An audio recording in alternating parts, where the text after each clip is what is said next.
Sean Hillen's fantastic book. And what a bargain. What a bargain. 25 quid. Now you have to do it, right? Let's just kind of get down to business here. You do have to do it. But at the same time, you can also hear fantastic words from the most wonderful Professor Roy Foster, who's the Carroll Professor of Modern History at Oxford University. And Roy is one of the most, I don't know, generous spirits and good souls who, like, I think everybody in this room appreciates Sean Hillen's art and does his bit to support it. So, thank you very much.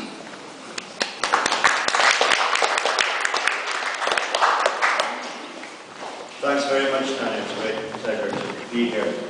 It's not out of the goodness of my heart I support Sean Hillen's art. It's out of passion and covetousness.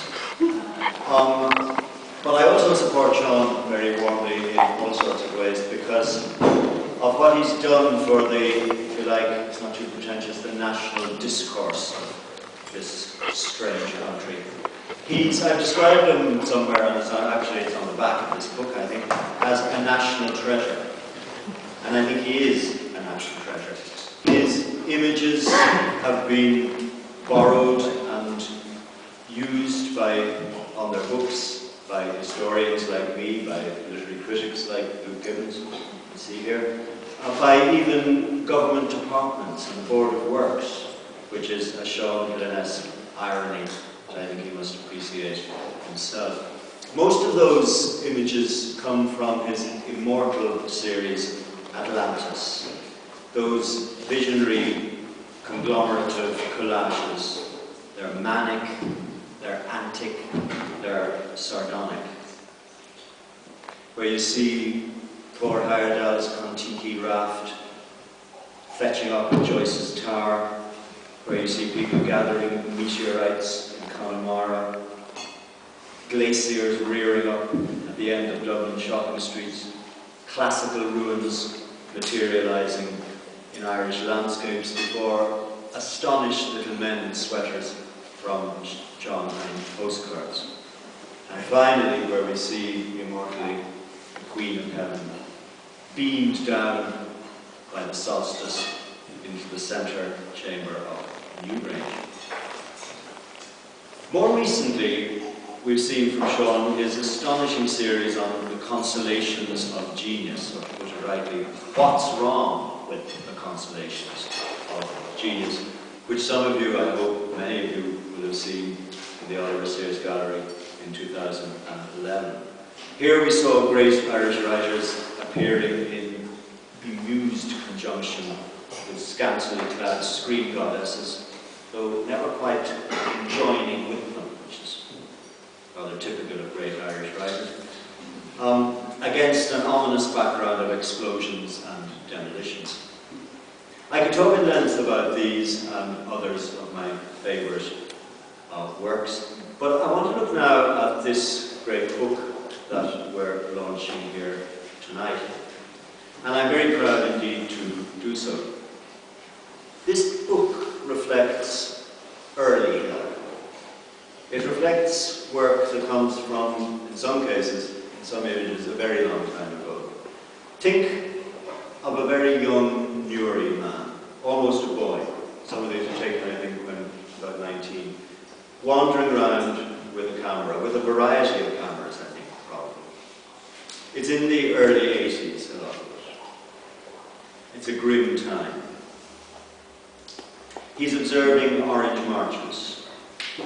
He's going to the funeral of the hunger striker, Patsy O'Hara. He's going up to Belfast to see a march on the 12th down Royal Avenue. He's observing and recording the rituals of the two tribes of his homeland. And perhaps most movingly, he is taking a series of ravishing photographs, they come at the end of the book, from a long day spent at a mass rock near the town. You know mass rocks, those places of of worship and resort, in a sense, where Mass is said on certain days, and where Mass was said in penal times. They form, I think, some of the most poignant sites of memory in a country full of them, and they may well have been holy places since long before Christianity. Putting these pictures at the end of the book is intentional, I think, but the message of the book isn't, and the pictures themselves, aren't political in a narrow sense, except perhaps for a particularly painful series showing the effects of plastic bullets, one of these images was in fact used to make a political point in a newspaper.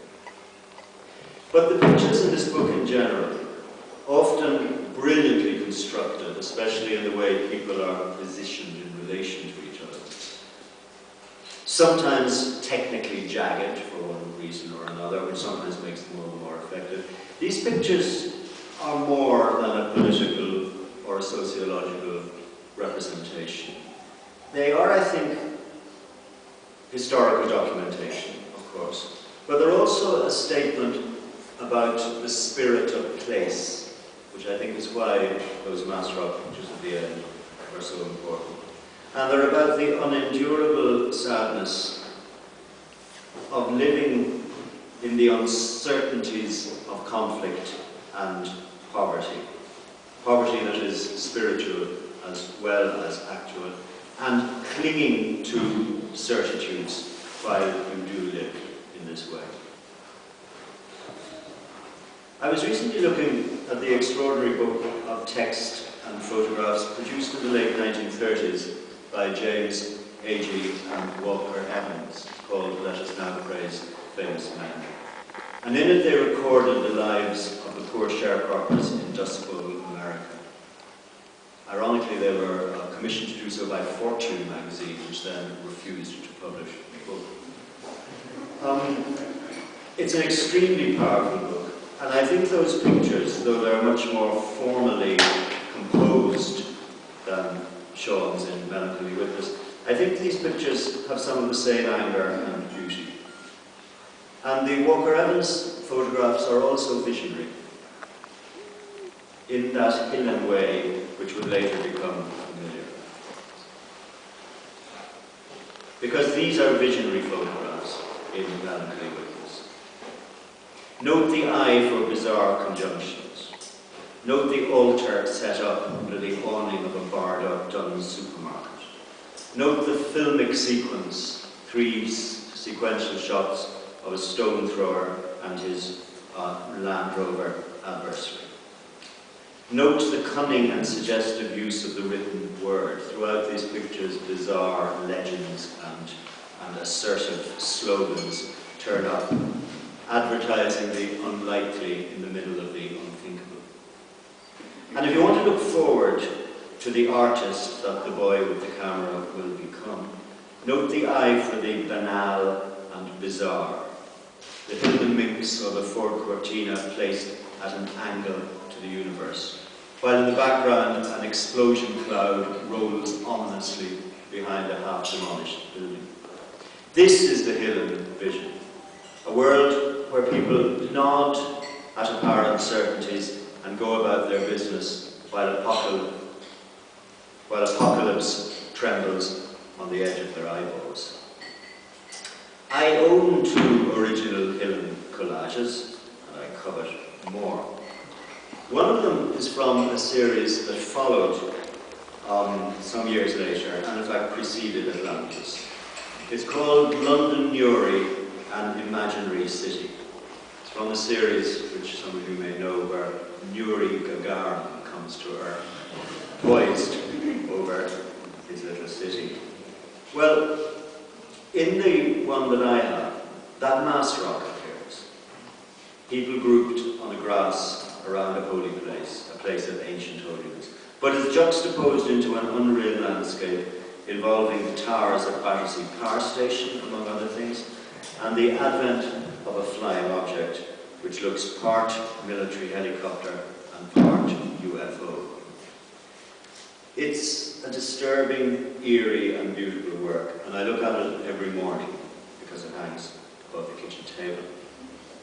After studying Melancholy Witness, I can see partly where this complex work that I know so well comes from. Though I think the critic who can tell where everything comes from in Sean's work has not yet been born. His disturbing, hyper-real, sad, and somehow compassionate take on life, reflected in his powerful and original art, is already the subject of distinguished critical essays and brilliant commentary, as well as student theses. I think of essays by Fintan O'Toole and McMaroney, among others.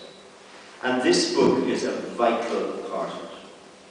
That's one reason why it must be bought tonight. It'll be a collector's item, and you'll be glad of it. The other reason is simply because it is history, and because, like all of Sean's work, it is beautiful. I now want to introduce the man himself.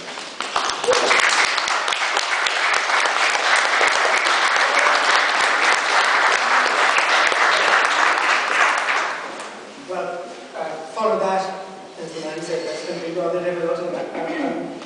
I'm humbled to be here today at all, and I'm very humbled by that, and moved and thrilled and delighted.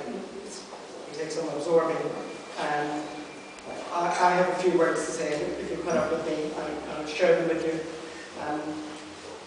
I grew up in Uri, indeed, exactly, as is probably obvious. And that was an education in the complexity of reality. I didn't need to study anywhere really at all, and in human beings and the strangeness of their doings. You know, I love my very favourite phrase, my favourite writer is Jimmy Joyce saying, "Show me a normal human being." You know, this thing doesn't exist at all. For one thing, you know, you're 3 miles from the border. We used to go to the dog for excitement. Couldn't get away from me. And so I grew up with, you know, with British television, and Blue Peter formed my childhood. And every year at Christmas, and a sort of kind of gentle propaganda, the band of the Royal Marines or the Horse Guards would come in and parade around the studio.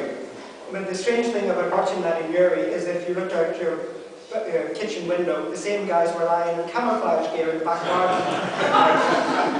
Probably the same men, and following you down the sights as they tend following you down the road in their sights. You know, and that didn't do it for me. I did go through a phase of wanting to be James Bond and take over the world that way. So that was quite confusing, really, and eventually I realised that there might be a them and an us, and I might be the them, which is very interesting. But we were in two worlds at once, as Seamus Heaney very brilliantly put it at the beginning of the first Atlantis show. I did grow up with a sort of a liberal Republican analysis, I suppose. My father was a sort of trade union man, a bit of a local wise man, people used to come to. But what he instilled in me, what they instilled in me, was a love, what you could only call love for people, and respect for everyone. So, and I thought that I had grown up with a very broad-minded and liberal mentality, you know. And one of my aims with these pictures was to show ordinary people, magnificent, mysterious, ordinary people caught up in this maelstrom that we were all living in. Of course, one of the terrible things of the conflict of this nature is that it causes people eventually to harden their hearts, and they end up doing terrible things to each other. Rather than the Irish writers, of course, again, I think they were afraid to teach us, the Irish writers. I'm not sure, in the Catholic Grammar School in there. We got First World War poetry, which was a wonderful, you know, great English writers. Wilfred Owen, I forever will remember this verse or stanza that goes, all men round God's table sit, and all men must be fed. But this loaf I hold in my hand, this loaf is my son's bread. And I was deeply struck by that, you know, and the poets, like everyone else, were pushed to the machine guns, you know, during that dreadful thing. I had another round of education in 2007 when I, for some reason, sought and eventually took on the co-design of the Bomb Memorial, which was a life-changing experience for me. And I have to say about the Oma thing that is something that must be reinvestigated, and really properly reinvestigated what happened there. I bought the book Lost Lives because I wanted to find out and I wanted to know personally all the victims. I felt that I couldn't respect them if I didn't know about them. And I bought Lost Lives, you know, it's the catalogue of 3,700 plus deaths. But what everybody gets is a few column inches and you learn about their lives. And I had a huge psychic shock over it, reading it. I couldn't stop reading it. And you find out about these people and their lives. And what I realized was that all through my life and later, even though I thought that I had a well-adjusted attitude, that during the conflict we parsed every death not by who people were, but by what they were, by their labels. And I had discovered in the 80s and 90s a great, I think, great philosopher of the last century called Robert Anton Wilson, who I discovered the young people now were actually very interested in. And I learned from him the idea of reality tunnels, which comes from Alfred Korzybski. And the idea is that we live in the world of our own belief system and we project that back onto the world and we kind of see what we already believe. That relates to McLuhan's, dictum that the map is not the territory. That that we are deluded by language, it's kind of hypnotic, and that we feel we know these things. Wilson's advice is, of course, that our duty as human beings is to step outside our own realities and see the picture as big as we possibly can in order, in the dire hope of seeing it more clearly. And this is where art comes in, I think, and photography in particular, because I was kind of doing research and going to see the Orange Men that we could hear from a mile and a half away. And I probably met in the local shops, but I didn't know them, and I didn't know their lives, and I didn't know who they were. But through photographs, we have a chance almost to step in their shoes, at least to look them in the eyes as human beings, as fellow human beings. And I think that is the strength, be it inadvertent, it is the strength of these pictures and why they're important and why it's so marvellous that they've been retrieved and saved from the skip. They're as humane portraits as I could make in this maelstrom, and I find them really fascinating actually still, and very deeply moving, and I hope you do too.